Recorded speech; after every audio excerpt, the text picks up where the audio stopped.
Let's look at how you use Google search. So navigate to google.com, and one of the first things when you show up is you have a search bar where you can type in and ask the question that you want to ask. Anything that you can come up with. When is the next jazz game, for example? Click that and it will then give me information based on the question that I ask. You can also learn to utilize certain words. Like in this case, all it's really looking at is the context of the question that I'm asking. When you're searching, you want to think of how somebody who would write an article would answer that. So if you were to type in, my head hurts, as opposed to headache, anyone with medical experience would refer to your head hurting as a headache. So think of it that way. Go in and you're going to type and you're not sure how to type a term. You'll notice that if I were to start searching something up like Weaver, notice it's going to give me auto suggestion.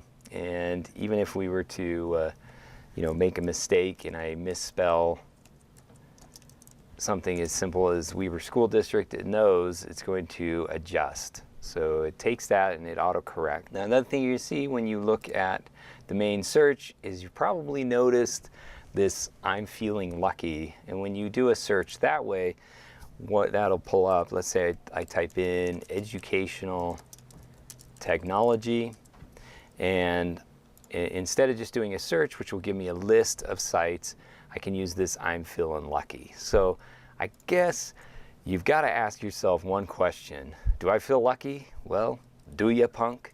You go ahead and click that, and that will take us right to a site that it thinks will answer what we're going for. In this case, it took me to Wikipedia. So there is our if you're feeling lucky. So it'll just pick one of those suggestions that it thinks will fit to the information that you're looking for. I just want to throw a few things out there. For example, if I'm looking up the weather, you can type in the weather in the city. So by doing that, or the zip code, it will give me specific information. So Google's going to return information based on that. Lots of other things that you can look at if we wanted to define a term, and make sure you spell it, but of course it would have caught that and fixed that. So here you've got the definition, so it finds that definition for me. Some other things you can do that you may not have known. Let's say I just need to figure out a math. I got 8 people that owe me $13.45. When we type that in, it's actually going to solve that. So that is what our value would end up.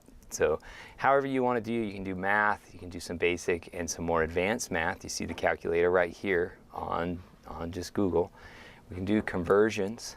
So if you wanted to know $10 to euros, so it'll convert that for me. You can do this with anything, miles to kilometers, any kind of information you need to convert. Sports, you can look those up. One of the things I use a lot are movie times. So it's going to look at my location and pull up movies. It's asking right now, I'm going to allow it. So it'll see movie times for where I'm at. So I want to see when the Grinch is playing. Now it's going to show me specific theaters. So a lot of power in just doing search for what we need. You can also look up information. So maybe I want movies with Nicolas Cage. How about that? We'll pull up that. And you can see what movies he has starred in recently. Another thing that we're going to look at is when we go into our search, we have these filters. So let's go. Again, I'm going to do something like educational technology. And in here, we can look at news. So news is going to pull up more recent articles based on what's being discussed in the news. We can type in image. If we change this filter to images, it'll only show us images. We can look at only videos that are based on that. So if you want to filter those in this way. You also have right here the tools. So if we click on tools, let's go back to all.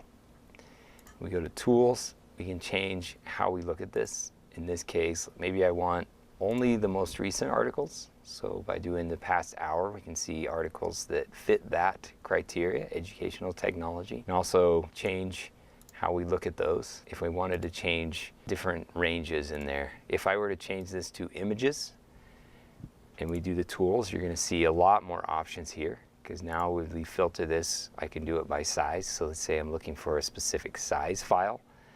We can change it if I want to, hey, I'm looking for images that have blue in them.